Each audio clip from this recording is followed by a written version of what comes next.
Salut Loopsider, c'est Michou. Aujourd'hui, on est là pour parler de Terminal. C'est parti. Purée, qu'est-ce que je dirais à mon moi d'il y a 10 ans qui se tapait la tête sur son bureau? Oh, je Déjà, je me tapais la tête sur mon bureau. Est-ce que tu te rends compte l'évolution? Et je lui dirais, tu peux être fier de toi malgré tout ce que tu peux lire, tout ce que tu peux entendre. Parce qu'au début, c'était pas facile, il y avait beaucoup de critiques. Et tu leur montreras que t'as bien fait de faire tout ça. Ouais, pour Terminal, c'est un peu particulier parce que j'en ai parlé grosso modo depuis 2-3 ans. On a commencé il y a 7 ou 8 mois à écrire le projet. Concrètement, la préparation de ce projet, ça a été repérage de lieu. Le lieu, c'est un aéroport en Espagne. Donc, on y est allé 3 fois sur le lieu pour voir... Bah déjà là, dans un premier temps, est-ce que le lieu pourrait fonctionner? Dans un deuxième temps, qu'est-ce qu'on va pouvoir écrire aussi avec le lieu? Qu'est-ce qui va être possible de faire ou non? C'est une question qu'on me pose beaucoup justement, comment j'essaye de me placer par rapport au happening. En même temps je suis dans la vidéo donc je dois pas être au courant de tout. Pour Terminal forcément, c'est mon plus gros projet donc...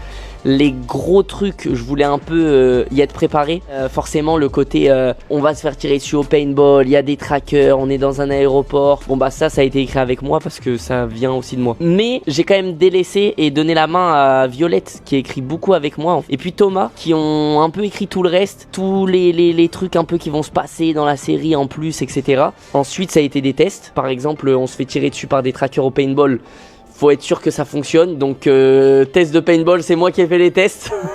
J'étais cobaye. Je me suis fait tirer dessus au paintball à 1 mètre dans la cuisse.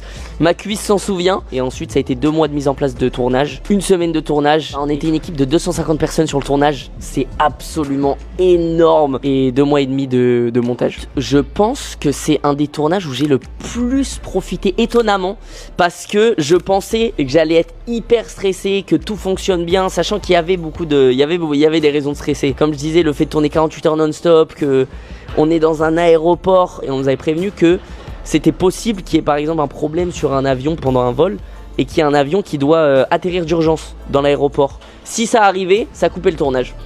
Donc il y avait plein de raisons de stresser, franchement 1000 raisons vraiment, mais c'était tellement préparé et puis j'ai aussi confiance en mes équipes avec qui je travaille depuis assez longtemps maintenant. Ils savent ce qu'il faut faire, tu sais quoi, débranche-toi le cerveau. Profite de l'aventure et j'ai réussi à profiter de l'aventure honnêtement. Puis c'était tellement immersif que dès que ça a commencé, tu te retrouves instantanément à penser à plus rien et juste être en mode ok, là faut qu'on trouve de la nourriture, faut qu'on se planque, faut pas qu'on se fasse éliminer.